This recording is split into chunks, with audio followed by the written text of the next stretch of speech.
Ang staff ng TV Patrol Express ang sinisisi kaya nalagay sa alanganing sitwasyon ang dating PBB Gen 11 housemate na si Jaren Garcia. Nag-ugat ito nang iupo si Jaren sa TV Patrol Express noong January 20, 2025, kung saan iniulat niya ang balita tungkol sa mga artistang nagdadalamhati sa pagpanaw ng Queen of Philippine Cinema na si Gloria Romero.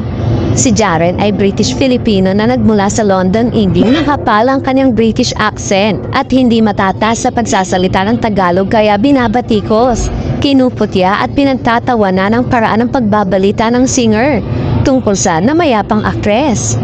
Para sa ibang nakapanood ng TV Patrol Express noong Martes, kawalan ng respeto kay Gloria ang ginawa ng staff ng news program ng ABS-CBN. Naging katawa-tawa at inalipusta ang paghahatid ni Jaren ng mga impormasyon sa mga pangyayari sa burol ng namayapang aktres. Hindi nila sinisisi si Jaren dahil sinunod lamang nito ang mga ipinapagawa sa kanya, kahit hindi siya komportable at kulang ang kakayanan niya. Awa ang nararamdaman ng ilang netizen para kay Jaren na napag-uusapan ngayon dahil sa nakakahiyang sitwasyon na hindi naman niya ginusto. Ang mabulol, magkada, utal-utal, habang nagsasalita at nahihirapan sa pagbabasa ng mga Tagalog na salita mula sa teleprompter.